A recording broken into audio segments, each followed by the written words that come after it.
नमस्कार. आपलं एखादं आवडतं माणूस असतं. कधी मुलं बाळं, नातवंड, मित्र, मैत्रीण खूप दिवसात भेटलं नाही, की आपल्याला कशी एक हुरहूर लागते, अस्वस्थता येते. तशी मला आज लागली आहे. आणि का? तर आपण कितीतरी दिवसात आपल्या लाडक्या ऋग्वेदाबद्दल काही बोललो नाहीये. आणि म्हणून मी ठरवलं, की आज आपण पुन्हा एकदा ऋग्वेदाचा फेरफटका मारूया. आणि त्यात सुद्धा आज एका अशा सूक्ताबद्दल मी बोलणार आहे, की तुम्हाला आश्चर्याचा धक्का बसेल, की ऋग्वेदात असं सूक्त असू शकतं. त्याचं नाव आहे अक्ष सूक्त. सूक्त म्हणजे काय तुम्हाला माहिती आहे? अक्ष म्हणजे ज्या छोट्या फळांनी द्यूत खेळलं जायचं, त्याला अक्ष असं म्हणतात. मुद्दाम का सांगितलं? हे संपूर्ण सूक्त द्यूताच्या क्रीडेबद्दल आणि तो जो खेळतोय त्यांनी स्वतः लिहिलेलं आहे.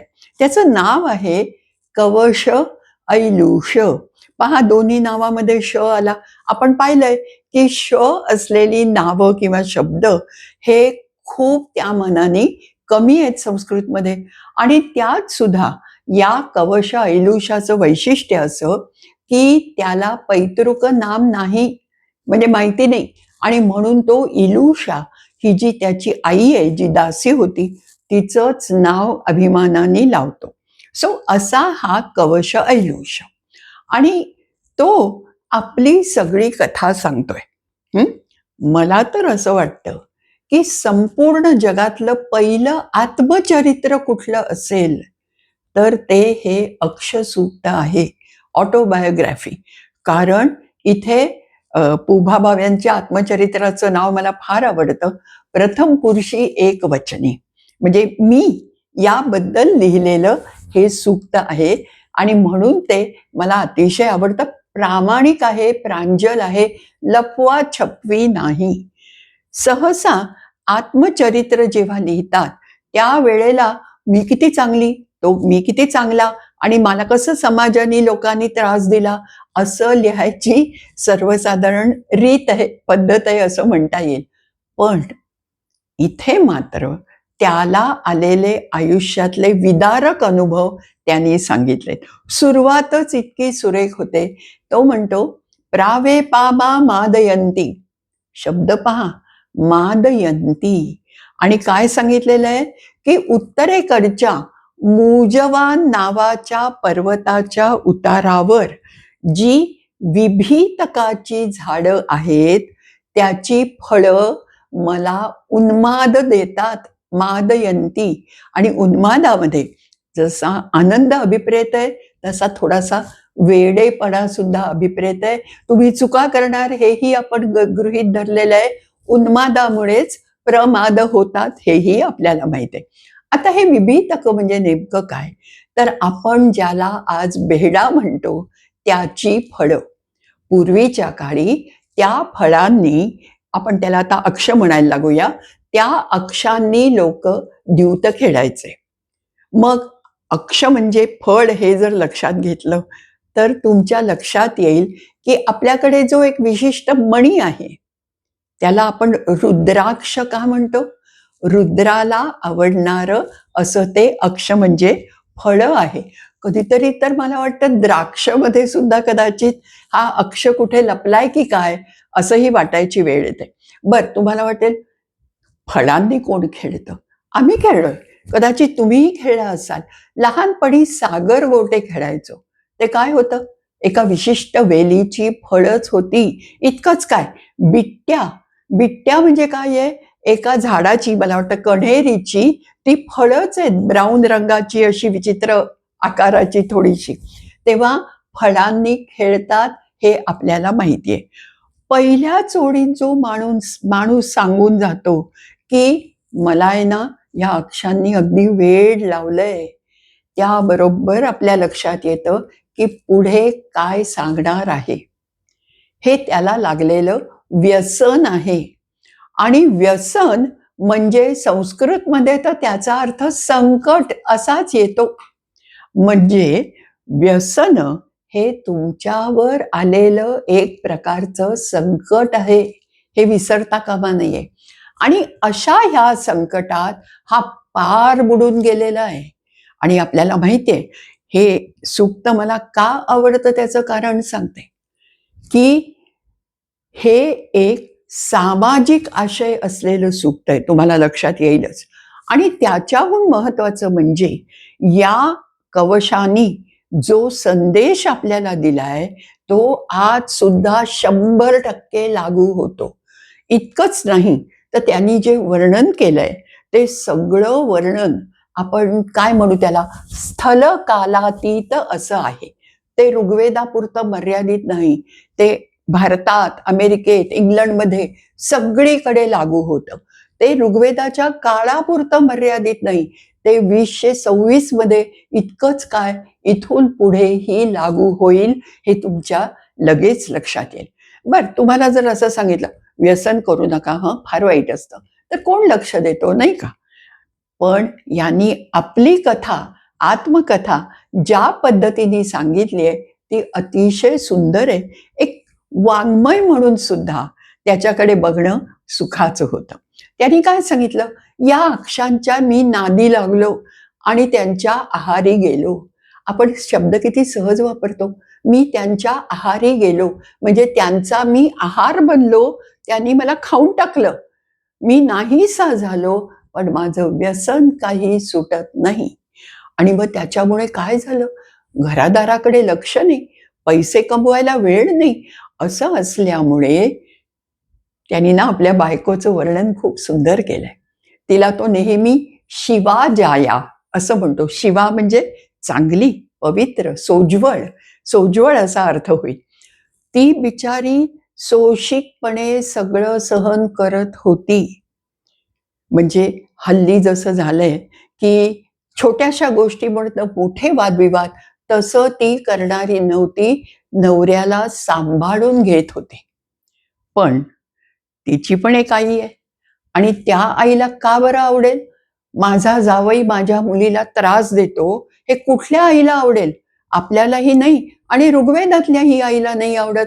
मग त्या सासूनी श्वश्रुद्वेष्टी, सासूनी माझा द्वेष केला, राग राग केला. आणि कवश सांगतात पुढे की एखाद्या म्हाताऱ्या घोड्याला जेवढी किंमत येईल तेवढी सुद्धा तिच्या लेखी मला नाहीये. आणि म्हणून ती तिच्या मुलीला घेऊन चक्क निघून गेली.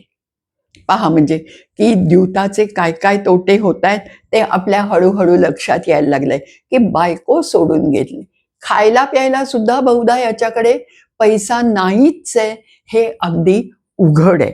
असं असताना बहुधा एकत्र, म्हणजे त्या काळी एकत्र कुटुंब तर होतच होतं, आणि याच्या घरात आई, वडील, भाऊ असे सगळे होते. सुक्तामध्ये तसा उल्लेख येतो बरं का. आणि मग पुढे काय झालं, की तुम्ही जर का पणाला लावलेलं, म्हणजे तुम्ही सगळं हारलात आणि तुमच्यावरच आणखीन कर्ज आहे, म्हणजे मी तुम्हाला काय आणखीन 1000 रुपये देणं लागते, मी देऊ शकले नाही, तर ते लोक घरी येतात, राजाचे शिपाई घरी येतात, कारण हा गुन्हा आहे. आणि म्हणून ते तुम्हाला तुरुंगात कारावासाची शिक्षा देतात. असं त्या काळी असलं पाहिजे. पण जेव्हा राजाचे शिपाई आले, घरी आले त्याच्या, तेव्हा आई वडील आणि भाऊ, माता पिता भ्रातरहा, तिन्ही उल्लेख येतात. ते काय म्हणतात माहितीये, नयत बद्धमेतम, खुशाल घेऊन जा याला, चांगले हातपाय बांधा आणि घेऊन जा त्याला, आमचा याचा काडीचाही संबंध नाही. पूर्वी कितीतरी वेळेला वारशा हक्काच्या वादातून अशी निवेदनं यायची वर्तमानपत्रात, की यापुढे या मुलाचा आणि आमचा संबंध नाही, कोणी त्याच्याकडून पैसे दिले घेतले तर आम्ही जबाबदार नाही. असं आई वडिलांनी सुद्धा हातवर केले. म्हणजे आता हा एकटा कुठेतरी राहतोय, बरोबर आहे. एकटा राहणारा माणूस ज्याला मुळात व्यसनच आहे, त्याला सगळं रान मोकळं आहे ना आता, कोण त्याला अडवणार आहे. पण तरी व्यसनी माणसाची सुद्धा सदसद विवेक बुद्धी ही काही वेळेला अचानक जागी होत असते, आणि तशी ह्याचीही अदनमदन होते. तो म्हणतो, मला माहितीये हे अक्ष अगदी वाईट आहेत. गंमत गंमत गोष्ट म्हणजे तो अक्षांना नावं ठेवतो बरं का, स्वतःला नाही. माझं काही चुकलं नाहीये, त्यांच्यामुळे मी हे खेळतो. ते कसे आहेत, स्पर्श केला तर थंड आहेत, पण हृदयाला ताप देतात. तसं पाहिलं तर मऊ आहेत, पण हाताला टोचतात. म्हणजे मला त्यांचं सगळं आवडेल असं होतं. खाली खेळतात जमिनीवर, पण वरती डोक्याला त्रास देतात. असं तो त्यांचं वर्णन करतो. आणि एक शब्द खूप छान वापरलाय. तो म्हणतो, कुमार देशणा जयतो पुनर्हतः. कुमार देशणा, कुमार म्हणजे बाल, लहान, आपल्याला माहितीये, लहान मुलासारखं. देशणा हा शब्द ऐकल्यावर तुम्हाला फक्त एका व्यक्तीची आठवण होईल, आणि ती म्हणजे विराट राजाची, महाभारतातल्या विराट राजाची पत्नी सुदेशणा. देशणा म्हणजे देणारा, देणारी असा त्याचा अर्थ होतो. कुमार देशणा म्हणजे काय, पुढच्या ओळीत तो स्पष्टच करतो. तो म्हणतो की जयतः, मला पहिला अगदी छान विजय मिळवून देतो तो. मग मला वाटतं, अरे चला, हे काय 1000 मोहरा होन काय जे आहेत ते आता मी पुन्हा लावतो, त्याची चौपट होतील, फॉर ऑल यू नो. आणि म्हणून मी ते जेव्हा पुन्हा लावतो तेव्हा मी सपशेल हरतो. म्हणजे ते तर गेलेच, शिवाय वरती डोक्यावर कर्जाचं ओझं झालं. म्हणजे पहा, किती त्याला त्रास होतोय हे त्याला कळतंय. आणि नेमकं हेच व्यसनी माणसाचं होतं. किंवा मी व्यसन असंच म्हणत नाही, कधी कधी आपलंही होतं, आणि छोट्या गोष्टीत. आणि आपण काय म्हणतो, कळतंय ग पण वळत नाही, तसं ह्याचं झालेलं आहे. आणि मग तो ठरवतो, ते काही नाही, आजपासून मी अजिबात द्यूत खेळणार नाही. ठरलं आता. मग द्यूत खेळणार नाही असं तो ठरवतो, घरी बसतो. संध्याकाळी द्यूत शालेमध्ये जाणारे मित्र त्याच्या घरावर टकटक करतात आणि म्हणतात, अरे चल रे, काय एवढं त्यात, एक तर डाव खेळूया फक्त, मग तर बघूया पुढचं, आम्ही तुला आग्रह करणार नाही. एकच प्याला, हे नाटक तुम्हाला आठवत असेल. आणि मला नेहमी वाटतं की हे जे अक्षक्रीडेबद्दल बोललंय ते सगळ्या व्यसनांना लागू आहे. मग ते दारूचं व्यसन असो, घोड्याच्या शर्यतींचं असो, किंवा ड्रग्स हल्लीच्या काळात त्याचं असो, किंवा आणखीन कशाचं असो, पण व्यसन हे किती दुष्परिणाम करतं हे या सुक्तासारखं कोणीही सांगितलं नाहीये. एनिवे, मग संध्याकाळी ते मित्र येतात आणि म्हणतात की अरे चल रे चल रे, एक डाव तर खेळायचा. मग तो म्हणतो, बरं जाऊ दे, एक डाव खेळू.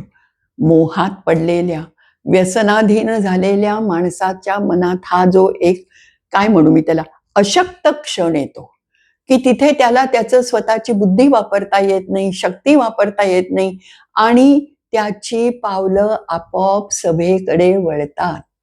मुद्दाम मी सभा असा शब्द वापरला. आपण द्यूतशाला म्हणतो. वैदिक संस्कृतमध्ये सभा याचा अर्थ द्यूतशाला. म्हणजे किती चांगला शब्द आहे. सगळे जिथे एकत्र येतात अशी ती सभा आहे आणि द्यूत खेळतात. कधी कधी मला असं वाटतं की महाभारतातलं जे दुसरं पर्व आहे ना, पहिलं आहे आदी पर्व, सुरुवातीचं पर्व. दुसरं काय आहे, सभा पर्व. सभा याचा अर्थ नंतर नंतर हळूहळू थोडासा दरबार या अर्थाने, राजसभा या अर्थाचा सुद्धा झाला. पण सभा पर्वामध्ये जो सर्वात मुख्य प्रसंग आहे तो कोणता आहे आठवतोय ना? द्रौपदीला युधिष्ठिर पणाला लावतो ते. आणि मग त्याला सभा पर्व हे नाव देण्याचं हे एक प्रयोजन सुद्धा लक्षात येतं. पुढे हा म्हणतो, सभामेती कितवो, म्हणजे हा कितव म्हणतात, म्हणजे द्यूतकार. त्याच्यात थोडंसं कपट करणारा असा सुद्धा अर्थ अभिप्रेत आहे. पण सभाम येते, मग शेवटी तो एकदाचा त्या सभेमध्ये जातो आणि थाटात जातो. कारण कॉन्फिडन्स आहे, आत्मविश्वास आहे, मी आज निदान 4 डाव तरी जिंकीनच. मला वाटतं घोड्याची रेस बघायला जाणारे लोक सुद्धा याच कॉन्फिडन्सनी जातात की मी तर जिंकीन कुठल्याही व्यसनाच्या. आनंद मिळेल आणि पैसा मिळेल, अशा 2 गोष्टींमुळे व्यसनात माणूस गडगडत जातो. आणि मग काय होतं? पुन्हा हारतोच हा. कुमार देशणा आहे. एखादा डाव जिंकला तर 4 हारतो.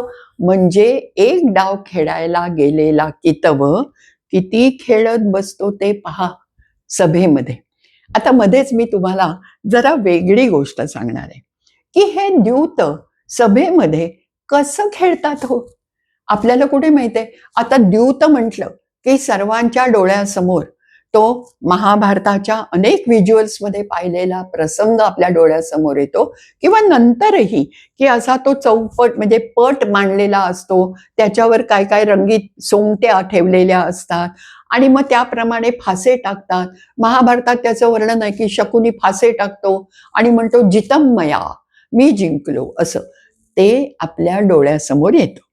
पण वेदातलं द्यूत हे वेगळं आहे आणि त्याचंही ते कसं खेळायचं हे सुद्धा इथेच काय इतरही अनेक ग्रंथांमध्ये नंतर सांगितलेलं आहे. ते कसं खेळायचं पहा. सभा असते ना, त्या सभेमध्ये मध्यभागी एक असा यूच्या आकाराचा खोलगट खड्डा आहे. त्याला इरिण असं नाव आहे. तुम्ही लहानपणी जर कोणी विट्टी दांडू खेळला असाल तर आपण ते अशी एक गल करतो की नाही आणि त्याच्यावर विट्टी ठेवून दांडूनी उडवतो, तसा हा पण बराच मोठा खळगा आहे. आणि या इरिणामध्ये 53 म्हणजे 53 अशा अक्षांचा, म्हणजे असे ते अक्ष खुडखुडवायचे आणि असे त्या मी इरिणात सोडायचे. ठीक आहे. आता तुम्ही माझा प्रतिस्पर्धी आहात, मी काहीतरी पणाला लावलंय, तुम्ही पणाला लावलंय, वगैरे वगैरे. प्रतिस्पर्ध्यानी म्हणजे असे मी त्यातले काही अक्ष उचलणार आणि खाली किती उरलेत हे तुम्हाला मोजता तर येत नाहीये.